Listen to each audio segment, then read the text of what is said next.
Nice to finally meet you here. Welcome to the show. How are you doing? I'm good. How are you, Jordan? I'm well. I'm definitely I say it lately that I'm low on sleep but high on purpose. We just had a baby girl and so she's like two weeks and change old. So low Oh on my sleep, God, high on purpose. brand new. Oh my gosh. Fresh baby, fresh baby. Wow, fresh out the oven. Yeah, totally, totally. So it's been a Amazing. whirlwind. Congrats. Thank you, thank you, thank you. Yeah. Let's do the old podcast thing. We're just saying like we've interacted on social media a bunch. Yep. You're great. That's why you're here. Thanks. But I want to learn a little bit more about you, about just the old how you got into the fitness space. Why you're so passionate Mm, about all this stuff, and just a little bit so the listener can get to know you. yeah. It's it's a bit of a convoluted story, as I'm sure you can imagine, but I'll give you the kind of cliff notes. So my first career was as a science educator. So I spent 12 years in the trenches teaching high school science to kids, so your average teenager. Taught chemistry and biology. I majored in biology, human physiology, so I've always been a bit of a science nerd. I was watching the Discovery Channel, the Operation show when I was, like 11 or 12, just fascinated by the body and how things worked. And so yeah, I eventually went on to study science and then get certified to teach secondary education. So I spent about 12 years doing that. Kind of like concurrently to all that, I've been an athletic person my whole life. I competed in sports when I was a kid. And the through line here is that no one ever taught me about how to eat to fuel your athletic endeavors. And so I learned about food, how most kids growing up in the 90s, so I was born in 79, how most of us kind of did, which was learning it from magazines and commercials and Slim Fast and all of these things. So, despite being an athletic kid competing in sports and that really carrying on through my 20s and my early 30s, I did not understand what I needed to really adequately fuel my endeavors.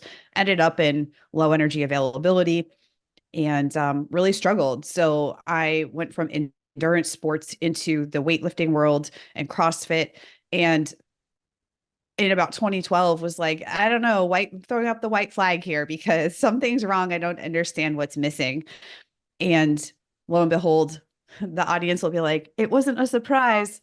She was under eating and really had to take some of that on board. So that kind of influenced me along with finding strength training in 2010 to eventually change my career and go from being a high school educator in science to now working with adults and working with women primarily in things like sports and performance nutrition and strength training. So that's kind of how I ended up here, but I've worked online now full time since 2013, so I will say I am a survivor. I think I've made it. My business has looked different in that time, but yeah, I've been here online teaching, talking about this stuff for longer than a lot of other folks. And I just see the same mistakes perpetuated. And that's why I'm doing what I'm doing today. You being a science teacher feels like it makes a lot of sense. Actually, I don't know. I'm going to ask you in a second what the similarities are or what you've learned and what you've taken from that experience. But like you being a more formal educator makes a lot of sense once you get to know Mhm. you and your content. Certainly. What was that like? What did you like about being a teacher? What did you not love? And how has that affected your ability just or maybe educating style or communication style now that you're Mhm. not dealing with, snot-nosed 15-year-old kids, but more like snot-nosed 40-year-old people.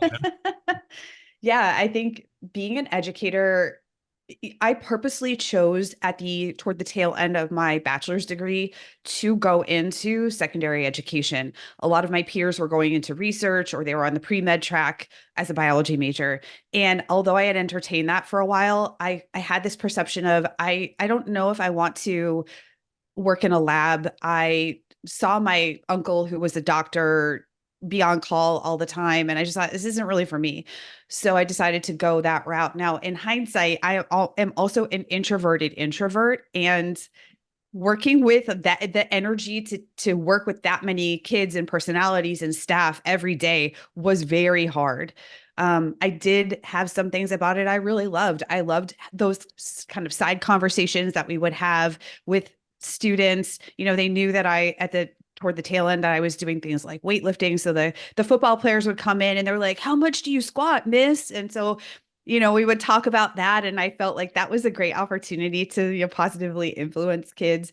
But the flip side to that was all of the testing and the state standards and the bureaucracy and the red tape of being an educator and working against admin. And it was rough. It was rough. I don't know how people who are in the field still even, navigated things like the pandemic, because wow. So it was a lot, but I still think what I do in large part is educating and teaching adults. And of course, there's some coaching in there as well. But at the very heart of it, we have to help adults understand the rationale. Adult learners need to know the why. They need to know the rationale if they're going to make change. And that's really what I do on a daily basis. I think a lot of also what I've done is try to, in my courses and my programs, include things like different learning styles. And that's just part of what comes through from my educational background, how I scaffold information even. So, I'm not going to necessarily teach somebody at a super high level if they're just coming in. However, I am really so sick of how the industry even approaches fitness for women in particular, because that's who I really focus on working with. But the industry teaches us or approaches us like we're so stupid and we can't understand basic concepts, and it really puts things down to I don't know, I think it infantilizes the language a lot. It's like, oh, like your fluffy tummy and all these things, and I'm like, we're we're adults here. Like, can you please speak to us in a way that meets us where we're at and treats us like we're intelligent, because we are. So yeah, there's just a lot of that woven in. And ultimately, I kind of think that what I do is educating in my little corner of the internet now, rather than in a traditional four walls of a classroom. Sure. I think the infantilizing is definitely there. I think I don't disagree at all. I almost am slightly one standard deviation more cynical and think it's just about money. And I'm not whatever. I'm not like poo-pooing capitalism or money in general. It's like cool. Making money is not a negative thing, but I just think that there's something about societal expectations on women and a long history of that, and how much money there is to be made on preying on those insecurities and kind of societal expectations of women. So I just like, using words like fix your bloat and cortisol face and whatever's hot right now of like that is just like blatantly geared towards women's like fear of having any body fat anywhere at all and fear of their body changing throughout their life, their lifespan. I just think it's more, whatever. I just feel like it's not even like that people or the people who are marketing this stuff think that women are stupid. I think that they are preying on real insecurities that have been both formulated and reinforced over many decades. And things have changed a little bit. And I guess not to go super depressing over it. I've said this, at some points on the podcast. So I'd love to hear your take though. And maybe it's because we're in our little niche of like, yes, of course, we are trying to get more people to lift weights. We're trying to get more people to like eat a nutritious diet, maybe, not have as much of the disordered eating tendencies and focus on quality of life and all that stuff. But at the end of the day, we are in a niche. And so we are still trying to get people to do that stuff. But on a more positive note, I feel like we're making a little bit of headway. Like, I feel like we're the two things that I credit that to, and ironically, you come from one of them, is CrossFit and obsession with glute gains. And the reason I'm like so high on that is because I think CrossFit got a lot of people. I think CrossFit, you were I would say a victim of the downside of CrossFit, but also so much good in CrossFit. I'm not anti-CrossFit, but there's, there are downsides to it. And some people, take it to the extreme, do too much intensity, or it's just not the thing that they should be doing for the actual goals they have, whatever. But I think CrossFit got a lot of people excited about getting strong, excited about lifting heavy, introduced a lot of barbell lifts, which, we can, who cares about what their level of like optimization for hypertrophy? They are something that comes with it an air of confidence and lifting heavy and being strong. And then the glute gain era has, again, the kind of doubled down on that. It's like really heavy deadlifting, heavy RDLs, heavy hip thrusts, heavy glute bridges, like heavy lunges and building muscle and all this kind of rhetoric that kind of just unravels a little bit of this, like, women need tiny little waifs that like blow over with a gust of wind. I feel like we're making a little headway. Do you feel like we're unraveling some of that stuff? I do. I Every time though I peek my head over the parapet, I'm like, can I swear on this podcast? Fuck yeah. I'm like, what the fuck is going on out here? So I think there is and I think of stages of change, right? Stages of change they coexist along with things like the current popular messaging, the things that we're seeing in society, trends, those sorts of things. So we know that there's sort of this shift back to, we had like Kim Kardashian, style of body ideal. And now things are shifting a little bit back in the opposite direction, which kind of gives you whiplash back to the 90s. So we're kind of like in this soup, the milieu of what is all this marketing and messaging, and how did people make change, and understanding that if we don't even know what the problem is, it's like, how are we going to know that there's another solution out there? So I feel like that we exist in this smaller community of people who are trying to be these dissenting voices, I guess, or present other alternatives to what people are hearing. And if we can get those folks into our world, slowly they start to go, oh, okay, yeah, like there's something to this.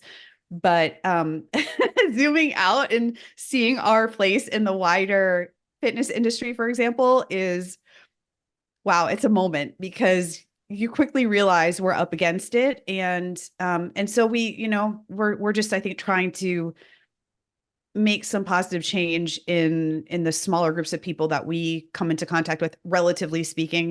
We're not like a gym shark or something like that. So we're doing what we can. And I hope that that will become enough of a foothold over time to start shifting that narrative. And yeah, that's the work. That's the mission. On that, do you find this act of like peeking up out of the periscope, you're like looking around at like what's Yeah. out there, like, do you find that depressing or motivating? Because I'll tell you right now, my explore page, it cracks me up, because my explore page, it doesn't look like, it's not like I'm just following people like me. I'm actually a lot of times following, like, not following, actually, I try not to follow, but on the explore page, for some reason, what is all the rage right now, or whatever. My explore page is a hot fucking mess of stuff that's just a hot steaming pile of cow dung. And so it's like every kid with a cutting board, calling everything poison, all of this stuff that is just nonsensical. And sometimes I get caught in the middle of that. Like, is this depressing? Is this job security for me? Is this, am I fired up by the existence of this stuff? And I will say it is a mix, but I want to hear from you. Do you get that as well, where it's a bit of a mix, or do you lean in one direction of like, we're fighting a real uphill battle here and that's depressing? Or it's like, hey, that helps me pick my pants up every day and like get to work, I think it's a bit of both. And some of it depends on my own energy levels, my own sort of emotional regulation. And I've had to really learn how to deal with that over the years. It's still not perfect, and definitely a work in progress. But if I allow myself to get dragged down by what I see as this Sisyphus, I can't say it. This like uphill effort of like rolling the boulder uphill, and then it just rolls back down, and thinking that it's pointless, then it's going to feel pointless. It's going to feel like something that's too hard to overcome. And so, I do, I worked with a coach last year who's also a therapist, in her other training, and we really focused on things like currency, and not just on a business perspective, like currency, somebody's paying you, but what are the positive things that people are saying? How are you positively impacting people's lives, and not taking any of that stuff for granted when it comes across, because that is like the juice that we need to keep going, and saying like, yes, you are making a difference. Here's how you're positively impacting people. I think people like you and I want to impact more folks, because we're like, let's take all these people that are sucked in by all of this predatory marketing and things like that, and kind of bring them back into the fold. And so we see that there's just such a huge number of people that we could help. If we think about it in terms of that, I don't know. I don't know how people can keep going if they're always focusing on what's not working. So even though our human tendency is to go toward that negativity bias of, there's all this crap out here and things aren't working, and look at all these people who are not on board. I think that's a difficult task. My explore page right now, I'm pretty happy with because it's a mixture of cat reels, jujitsu content, and Nice. strength training, and Doing it not right. the crappy kind of strength training, but I am human. And what I will do, oftentimes I've got a few friends who I'll take these, take a screenshot of all the shit that I see and post it. We send it to each other just as a reminder almost of why our work is necessary. Yeah, for sure. For sure. That, and I don't, and to be honest, like I don't want to go too deep into the content creation side, but I think that there's multiple types of content you can do. And I think that there will be people that you'll do like a reaction post to like something that goes on and you'll like use that as a platform to educate. And some people like just like will be, don't tear people down. It's like, you know what? Like there's multiple buckets here of content of like, I'm going to make my own positive, helpful content, period. I'm going to reflect on other kind of myths and stuff and other people things people have said, and I'll use that as a platform to educate. I think that there's room for all of that. Um, Soft pivot. Let's talk about, and I don't want to put you in the bucket of like the women over 40 person. That's not, Mm-hmm. that is like it feels like a passion of yours as far as the demographic is concerned. We can do just women in general. And again, we can extrapolate even just to people in general. But what are some of the pieces of misinformation, myths, most frustrating kind of pseudoscience marketed towards the woman or women or women over 40 or women as they age? Some of the things that are like on top of mind for you when you're like, yeah, we're fighting this battle as women right now in terms of this, these pieces of misinformation. Ugh. Yes. The things I think about on a daily. Yeah. So I think when it comes to women, for example, in strength training, we have this spectrum of content that ranges from accurate and evidence-based and sensible all the way through to, I mean, it feels like a rehashing of things like infomercials from the 90s. And it's just this wide spectrum, and some of it's helpful and some of it's not. So the things that I'm seeing a lot right now are still this fear of getting bulky. Um, which is like, women, if you lift weights, you're going to get bulky, and bulky is ugly, and bulky is something you don't want to be. So therefore, you should only, if you are going to do anything that resembles strength training, which we can debate exactly what that means. But if you're going to do anything that involves resistance training, it must be for the sole purpose of keeping your muscles long and lean and toned and tiny. And it just drives me fucking wild. I can't stand it. I understand why people say this because, again, what do we repeat as women in general who are like, oh, I'm interested in fitness? We repeat the things that we have been sold and told over and over and over again. And so for me, the blame comes down to not exactly women who repeat this, but the professionals, and I'm using air quotes here, who use this in their marketing.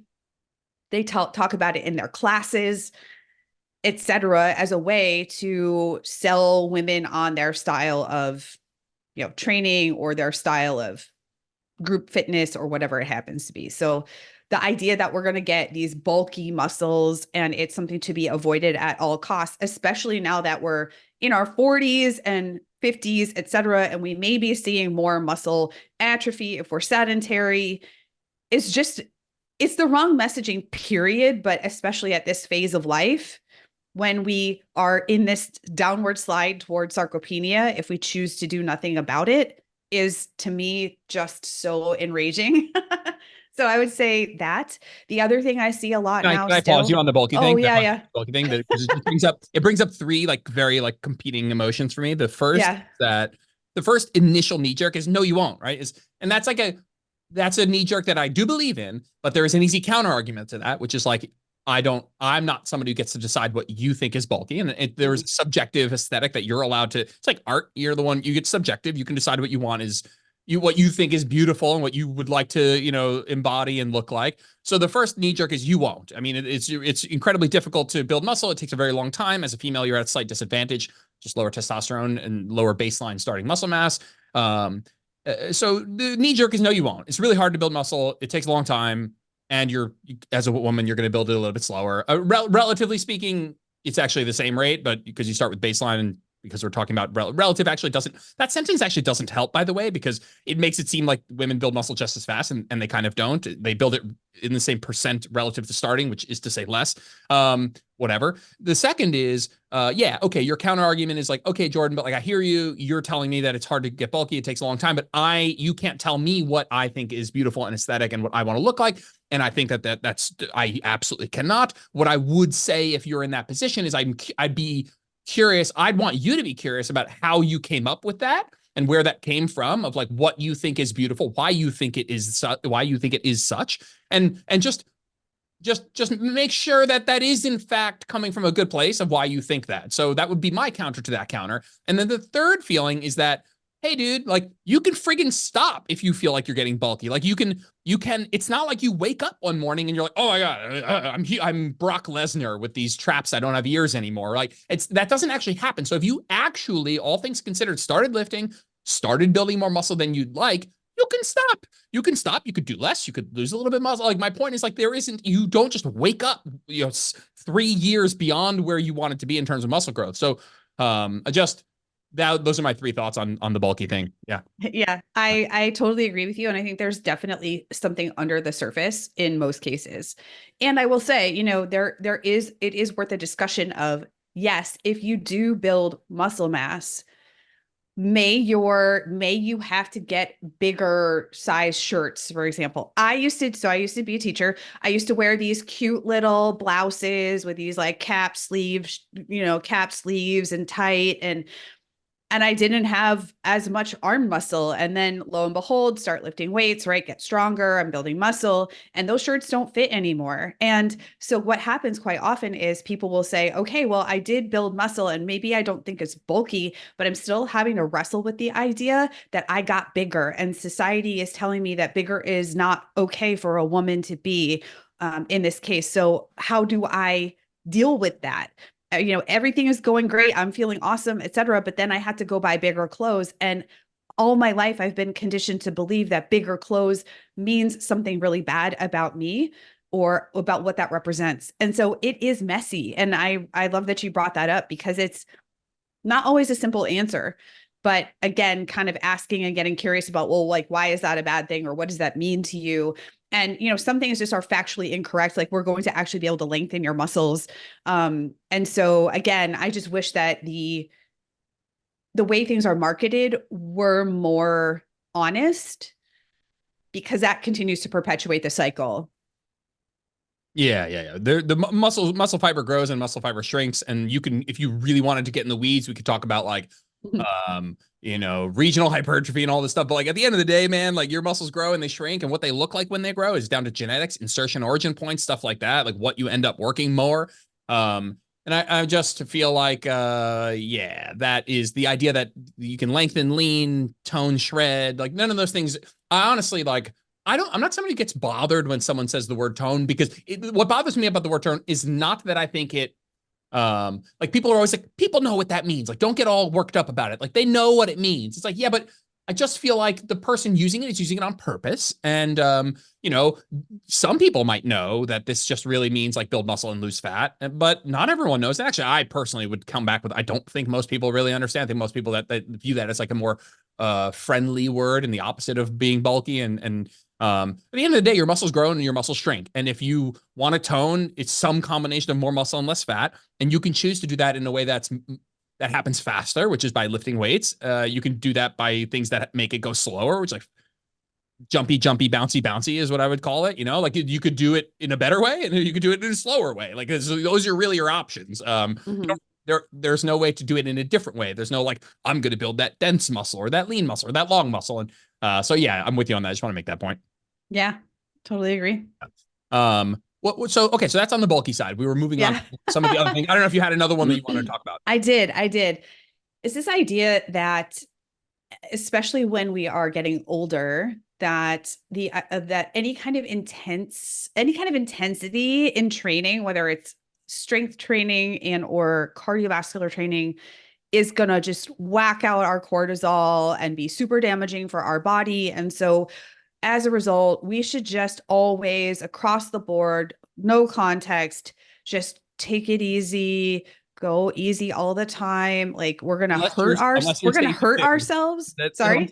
unless you're Stacey Sims, in which you think that the only thing women should do ever is high intensity stuff. But yeah. Well, yeah, and it's again, it's kind of these two polar opposites or polar extremes that we see, which is, go smash the crap out of yourself all the time, or just take it, we should only ever take it easy. And not, again, contextually that, hey, if somebody is right now coming out of a period of being really overtrained, they may have to look at reducing their intensity, look at your nutrition and your recovery practices.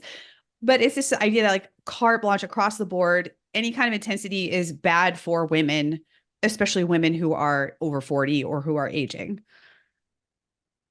Do you feel like there's actually any advice on the intensity spectrum towards women or women as they age that actually makes any sense? Like, I actually think there's no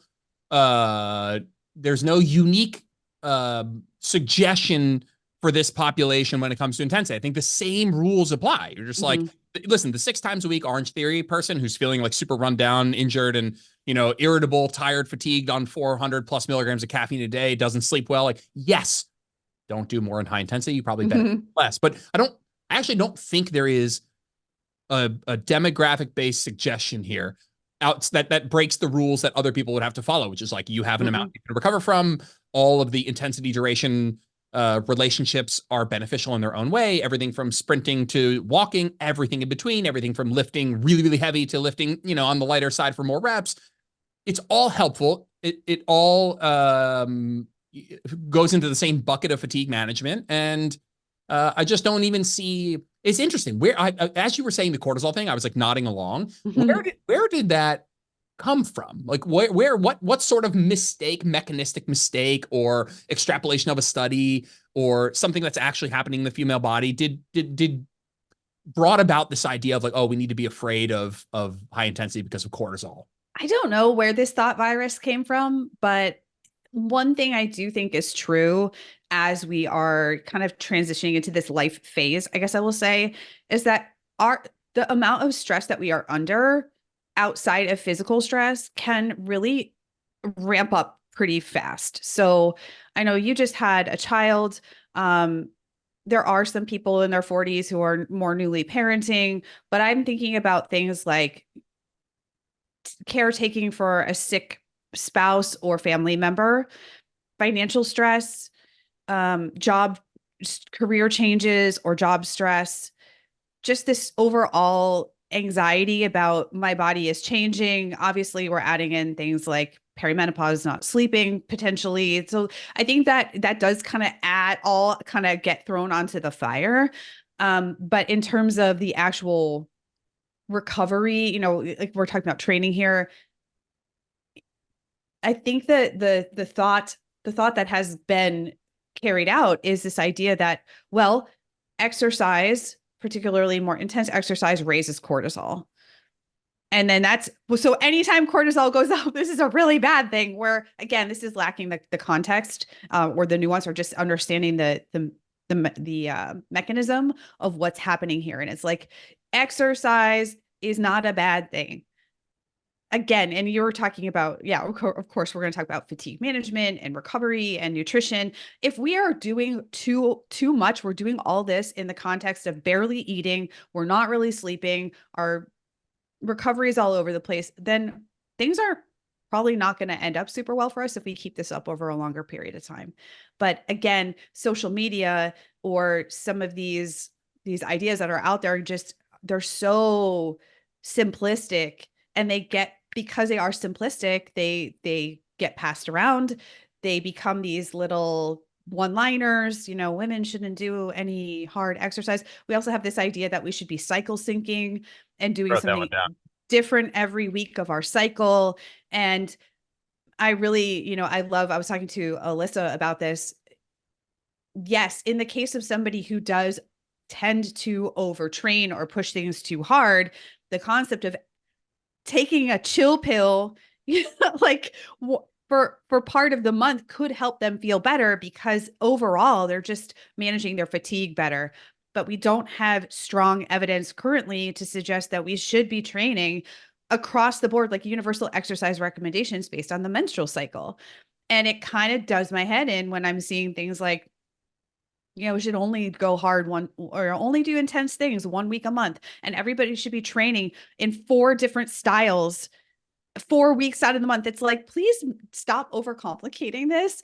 And of course, there is a time to go easier. There is a time to go harder. A lot of it, this is, I think if we can learn auto regulation a little bit better, will definitely help. And the idea that you always can adjust your intensity if you're feeling like crispy around the edges, especially. But this idea that you should never load up a heavy weight, right, or you should never try for max reps or something right before, in your late luteal phase, you're going to cause some harm and damage. This is not empowering people to really understand their own bodies and to be able to use autoregulation and to actually get some consistency, because you and I know, working with people in the real world, because that's what we do, that consistency or lack thereof is one of the biggest barriers to people engaging in health promoting habits like exercise in the first place. So how are we going to make it? How are we going to help people with consistency if we're like, by the way, you need to completely change your exercise routine next week, have fun? It's the more barriers we put in place, the harder it gets for people. We're not actually helping. I find that so as you were transitioning from us talking about the cortisol stuff into the cycle thinking, I actually feel that there's a lot of overlap in kind of how these things come about, and it is an extrapolation on anecdote. And so like you'll have somebody who, like I said, you'll have somebody who has a few clients in a row that come to them saying, oh, I'm doing 6 times a week Orange Theory, I'm doing Peloton 12 times a week, and they reduce the overall intensity, basically the overall stress on that person on average over time, and they feel a lot better. And that happens like a few times, and all of a sudden it becomes this coach person's identity to say that all women are doing this. And I think it's just, listen, the idea that you could be doing too much high intensity work, totally a thing, but it should be marketed as, hey, if you're doing a lot of high intensity, you might be a person who might benefit, and you have XYZ symptoms, maybe you benefit from, doing a little less high intensity, whatever. And same with the cycle syncing, where it's like, hey, if you are a person who periodically during this phase of your cycle feels lower energy, more hungry, you have worse sleep, you're more irritable, whatever things can happen. Yes, maybe there's room for you to modify your training around those symptoms, but it becomes something where you're just like putting everybody in the same box. And you said auto regulate. I love that. I think I have real issues with some of my issues in the space here are like, setting up fat loss phases and reverse dieting and doing all these things that lack your ability to actually take your experience as its own, and kind of take something that actually doesn't apply to everyone and just try and apply it to everyone. And I think that's what happens here. We have people that are doing too much high intensity that would benefit from less. But if you're making content about that and you're saying that this is something that all women should do, no, that's not true.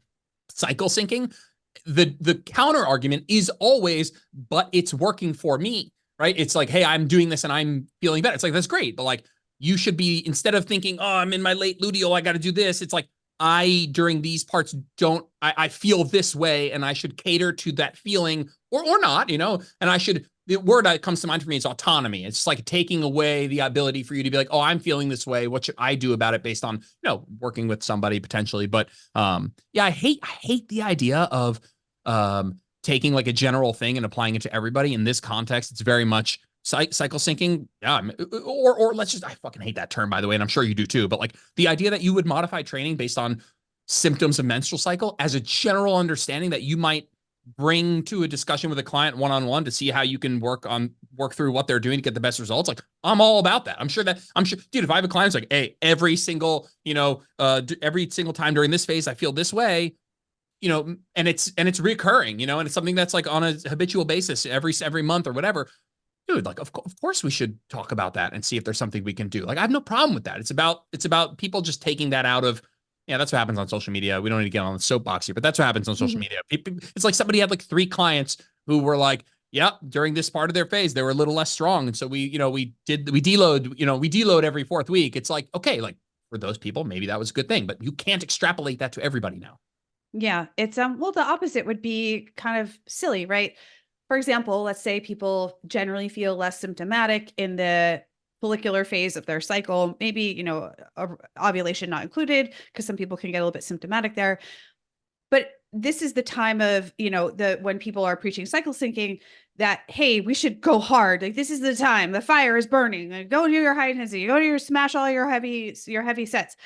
What if that person shows up to the gym and they didn't sleep well? They feel super low energy. Are we going to force the idea that, hey, this is the time you should really go ahead and, this is the time to lift heavy, and push the opposite? It doesn't seem to make a lot of sense. And from cycle to cycle, people can have a lot of variation. So I Just pause you on understand. that. Can I pause you on that? Like Yeah. you just said, it's like cycle to cycle. People can have a lot of variation. Like, do you know how many inputs there are that go into how you feel on a daily basis? Like, yes, this can be a powerful one, right? This can be a powerful independent variable that affects how you feel. But like, oh my God, there are so many variables that affect how you feel that if you choose to act based on any one of those single variables, you'll miss out on what actually matters, which is the aggregate of all of them, which is your experience, my mic just went out mid rant, which is like your experience about how you're actually feeling in that moment. It's like people are like, yeah, I'm in my follicular phase, fire's burning, I gotta hit this high intensity. It's like, yeah, but like you said, you're like, I didn't eat a lot yesterday, I'm low on carbs, haven't been hydrated, didn't sleep, got in a fight with my spouse. It's like, yeah. So the aggregate of all of these things means you probably don't feel great. And I'd rather you act on that than this one single variable. Yeah, absolutely. And so that's why people will say, well, I can have that. I see these, it's the circle graph with the 4 weeks.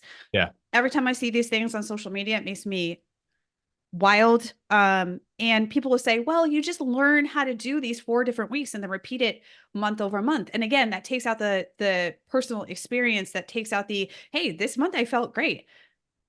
I didn't feel as symptomatic as I normally do, or, hey, actually, like you said, it was this earlier point in the month. Like, I just really, stress was super high, work was really nuts, blah, blah, blah. Like, so we have to give people the chance to add that in. And I get it.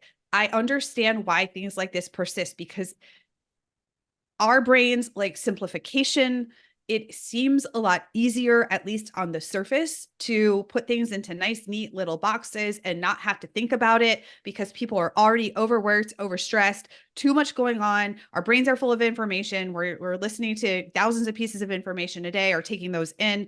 And so the people who are really here for context, nuance, like, let's consider, more of this middle ground, our content ends up being the things that people are like, oh, well, that's not clearly a yes or a no. It's not very binary. And that's because that's what happens in real life.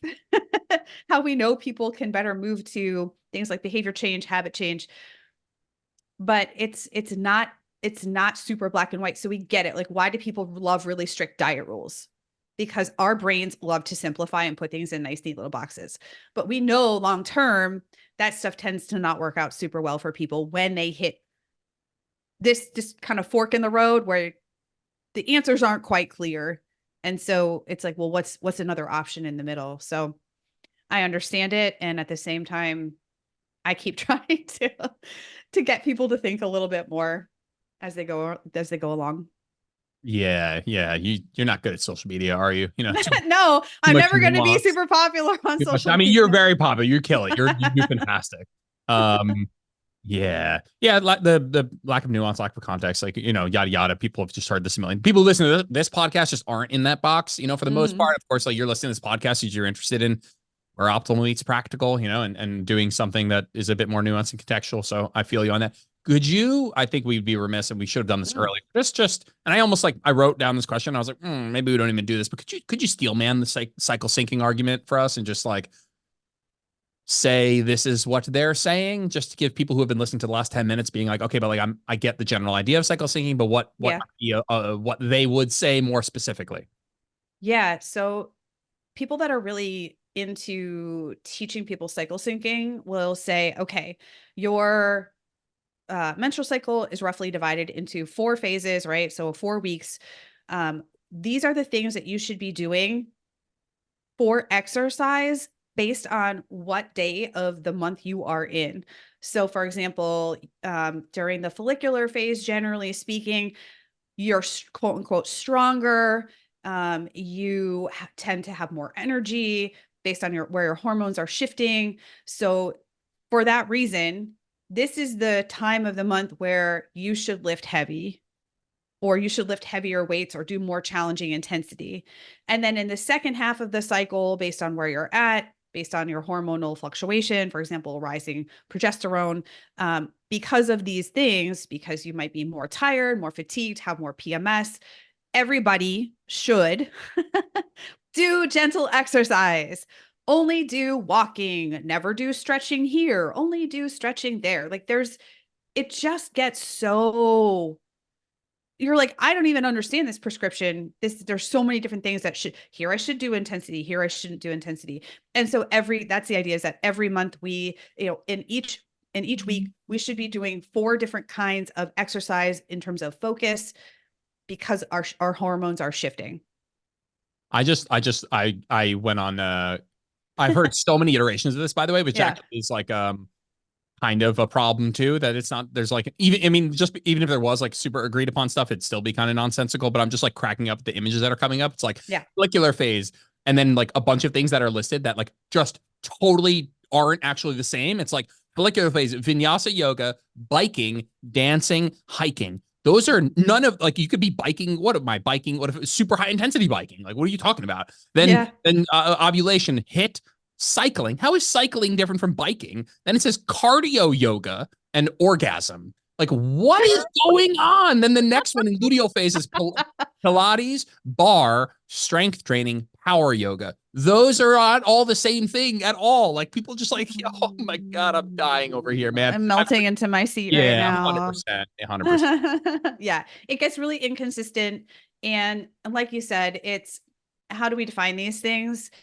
Generally, I think people who are advocates of this would say, you do most of your high intensity in your follicular phase or around ovulation. You do all lower intensity in the second half of the month. I'm sorry, but if we're only lifting weights 2 weeks out of the month, or even 1 week out of the month, it's going to be really hard to have consistency. It's going to be really hard to have progression. It's going to be much harder to see results towards strength or muscle gain or whatever it is we're working on if we're only lifting 1 week a month. I mean, what's that? 3 sessions, 4 sessions, maybe? It just, like, make it make sense. We can't progress well if we're barely ever doing these things. And so again, I think it's fine. Do something recreationally that feels good for you. For example, if you're late luteal and you're like, wow, my energy is super low, or I tend to get this more as women go through perimenopause and their cycles are more inconsistent. Sometimes they go for months between having a menstrual cycle. And once you hit that 12 months, no menstrual cycle, you're technically in menopause.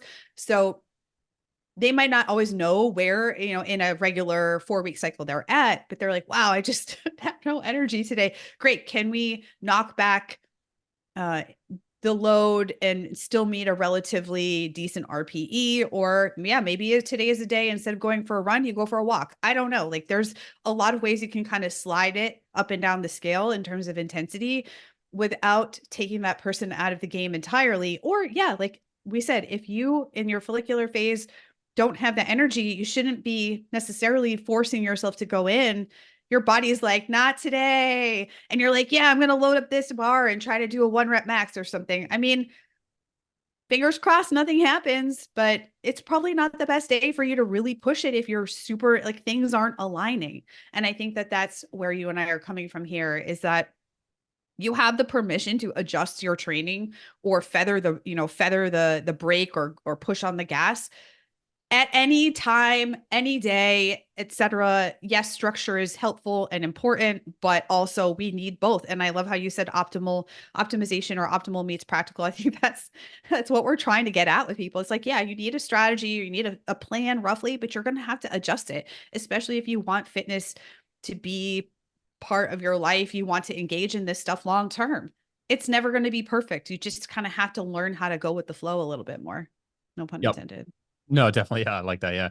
I think it is a bit of a double-edged sword when it comes to learning about this stuff, because I don't think you and I would sit here and say, hey, if you're a woman learning about what's happening to your hormones over the cycle and what might be some of the things that on average, maybe with some fluidity and flexibility, you might want to look out. Like, I don't think it's a bad idea. Actually, I think it's a great idea. I think you should learn. I think you should know, but you should be taking that information, applying it to the individual and yourself. Yeah, totally. Wonderful, wonderful. Let's talk about people making their own programs. Something you and I have talked Oh, about, like You've said that that's something that's come up in your maybe comment section or just your interaction with people on social media or in real life about, Yeah. uh, the likelihood of better outcomes by outsourcing that to a professional. And so could you speak to the importance of, or, maybe why the average person not shouldn't make their own program, or you might phrase it that way, but like, it's just probably better off not doing that themselves. Yeah. Deep breath. I, t- again, I very much understand why people want to make their own training plans, and it can be for various reasons. You're a very capable, intelligent, go-getter kind of personality as it is. And you're like, what's this? What's like this one more thing that I can do this? I've listened to a lot of podcasts. I listen to Jordan's podcast. I listen to Steph's podcast. Like, of course I'm capable. I could totally make my own training plan. I'm super high achieving. I am very good at things. Like, let me just do this other thing. So I see people that are a little bit more along those lines, or they have the curse of knowledge where they've trained for potentially quite a long time. They're not necessarily, again, professionals in the field. And I do know a lot of professionals in the field who outsource their own training anyway, because it's just one more thing they don't have to think about. But ultimately, people who tend to be like, they have the curse of knowledge, they just like know a little bit too much. Life still gets lifey, and when you have to make your own training plan and like have the foresight to see into a little bit further ahead into the future to at least have some semblance of a plan, sometimes it's the first thing to go when shit hits the fan, or you just kind of get lost in the weeds of really being able to objectively see your own progress, your own weaknesses, right, your own gaps. So I do think that it seems easy, because sometimes you'll get a training plan and you're like, this is all this is. The famous last words, right? You're like, wow, that doesn't seem so hard. And then you do it and you're like, okay, this is actually pretty hard. But sometimes the simplicity of a well created, whether it's a gym that does group coaching and they've got a long-term plan, they're planning 3 months out or 6 months out, or you're working with a coach or getting a good templated plan, like you see it and you're like, this doesn't seem like that complicated. But in the simplicity, we know, I used to watch a lot of cooking shows. I still do, but you see these really simple dishes. The simplest dishes are the hardest to execute well. So with simplicity doesn't necessarily mean it's easy. I think the other person that I tend to see struggle with this when it comes to writing their own program or creating their own program is the person that's just not getting good results over time, where they're like, this doesn't work for me. Progressive overload doesn't work. Or, I can't figure out why I keep having I don't know, the same recurring injuries, or it worked for a while and now I'm not seeing great progress. I'm not seeing great continued movement. So maybe at first they did get some decent results, right? They did, there's beginner gains, there's novice gains, which we all wish we could go back and have those, but at some point that's going to wear off. Now the person's not getting super great results anymore. And they're like, yeah, but I'm like, it's just familiar to me to make up my own stuff. One time I had somebody tell me that she was doing Bulgarian split squats 5 days a week. And I was like, why are you doing that? And she's like, I don't know. I just heard that they were really hard. So that's kind of an extreme example, but of doing, at some point you get kind of lost in the sauce, you get lost in the weeds, and taking that extra burden off of yourself to write your own program, I just see for people means you free up a lot of mental space, because you open your program, or you go to, maybe this is going to a class, that's totally fine. As long as, I'll put the caveat here, like if you have goals to do something like build strength or add muscle, that the gym or facility that you're going to has some long-term programming in mind. Like random stuff is probably not going to get you there. But when things get busy, having a plan, you can just open up, you can focus on executing the plan, is just taking one extra thing off of your plate so you don't have to put forth the mental energy. And as I mentioned, my people tend to be very busy. Things pop up all the time. It's like playing whammy, you're like, when is the thing going to pop up and get in my way? And so the more you can outsource that, I think just the better. I don't know many people who are like, oh, my car's making a funny noise. Let me get on YouTube and try to figure out what it is and then figure out how to fix it. And you're going to take it to a professional. Like most people are going to do that. You have a major plumbing problem. Like there is water spewing from a pipe. You're probably not going to get on YouTube and go, I think I should figure out how to fix my own plumbing now. Like you're going to outsource that to somebody who knows how to get you a better result. So I love the idea that we've democratized a lot of information. We try to educate people and help them feel like empowered or to be able to understand what's going on. But it still doesn't mean that you're going to get the best results going forward if you're doing this all by yourself.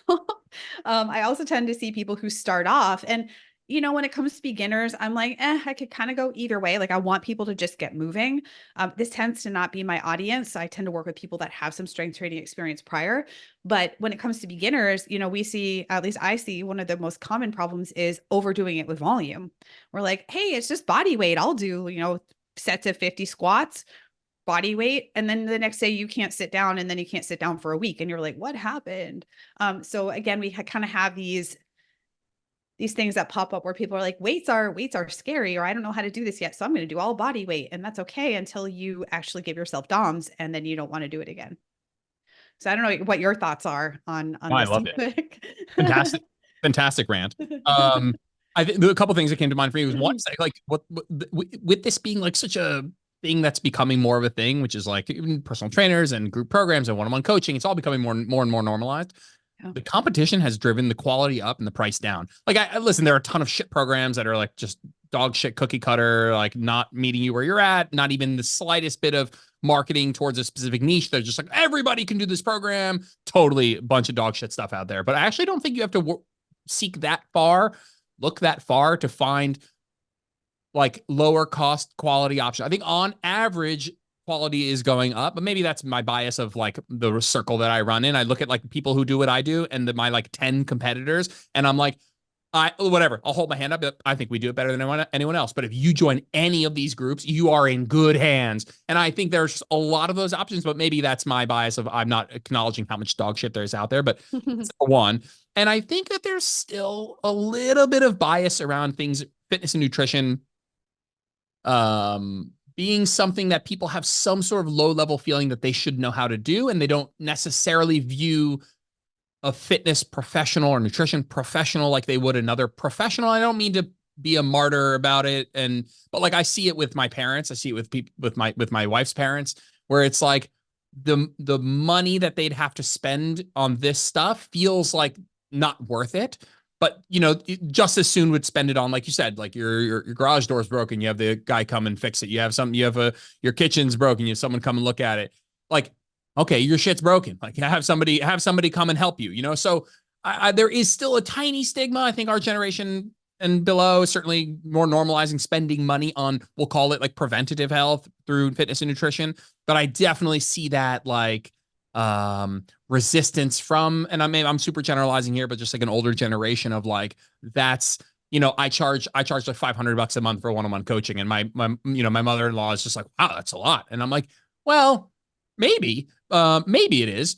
But first of all, I offer a lot and whatever. This isn't a fucking sales pitch. My point is that that knee jerk of like, oh, I would never spend that much on this. It's like, well, maybe, we should recalibrate what you feel is worth it when it comes to a fitness professional, nutrition professional, whatever. I just think that we're still breaking that barrier a little bit. I think nutrition's even worse. We're like, just because we all eat, it feels like something we all should know how to do and have an opinion on and all of that stuff. And so there's something trickling down from there, I feel like. Yeah, I agree on the nutrition piece. And exactly what I was going to say is that we all eat. So it doesn't seem like something that there comes skill and education in terms of doing things well. And even, down to things like once how do you implement? And I think the implementation piece, and this is where information and implementation are potentially, two very different things. So if you need help with the implementation because you know all the things, but you're having a hard time putting it into practice, this is where coaching to some degree or a program to some degree can really be useful in getting you going. And I think that's the disconnect, because we have been, again, our industry tends to sell people on the quick burn cycle, get you in, get you out. Oh, you got a quick result in, 8 weeks or 12 weeks. And like, boom, here you are. But then you can't maintain that because it's too aggressive or it's too restrictive or whatever. But they don't, there's like, okay, next body, bring in the next body. And we keep recycling people through over and over again, these same quick boom and bust cycles. I think in the nutrition and fitness space, we see everybody loves the before and after photo, but it's like, what does that person look like in a year? I don't know. Like nobody knows, because all that matters is, do they look better in that 8 weeks or 12 weeks?